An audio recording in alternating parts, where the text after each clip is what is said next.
आमच्या DS news 24 चॅनलला like करा, शेअर करा, सबस्क्राइब करा आणि बेल आयकॉन प्रेस करायला विसरू नका। नमस्कार, मी अश्विनी पुरी, डीएस न्यूज 24 मध्ये आपल्या सर्वांचं स्वागत। बघणार आहोत बातमीचा सविस्तर आढावा। राज्य सरकारने कांदा उत्पादक शेतकऱ्यांसाठी मोठा निर्णय घेतल्याची बातमी समोर आली आहे। कांद्याची नासाडी रोखण्यासाठी आणि साठवणुकीसाठी राज्यामध्ये अणुऊर्जा आधारित कांदा महाबँक प्रकल्प सुरू करण्याचा निर्णय शिंदे सरकारने घेतलाय।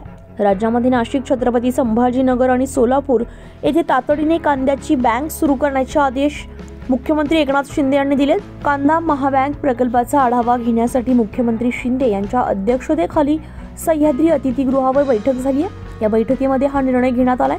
कांदा हे नाशवंत पीक असल्यामुळे अणुऊर्जेच्या माध्यमातून त्यावर विकिरण प्रक्रिया करून कांद्याची साठवणूक करता येणार आहे। या कांदा बँकेच्या माध्यमातून शेतकऱ्यांना मोठा फायदा होणार आहे। कांद्याची महाबँक ही संकल्पना प्रत्यक्षामध्ये येत असून त्याची सुरुवात अहमदनगर जिल्ह्यातील राहुरी येथून होते। या ठिकाणी हिंदुस्थान ॲग्रो संस्थेच्या माध्यमातून कांद्याची बँक सुरू होत असल्याचं मुख्यमंत्री एकनाथ शिंदे यांनी या बैठकीमध्ये सांगितले। कांदा महाबँक या कांद्याचे उत्पादन ज्या भागावर जास्त प्रमाणात होते अशा ठिकाणी उभारल्या जाणार आहेत। कांद्याचे उत्पादन जास्त होणारे भाग नाशिक, छत्रपती संभाजीनगर, सोलापूर येथे विकिरण प्रक्रिया केंद्र उभारून कांद्याची महाबँक तातडीने सुरू करण्याचे निर्देश मुख्यमंत्र्यांनी या बैठकीत दिले। यासाठी महाराष्ट्र औद्योगिक विकास महामंडळ पणन, महाराष्ट्र राज्य रस्ते विकास महामंडळाच्या जागांचा वापर करण्यात यावा असंही मुख्यमंत्र्यांनी सांगितले।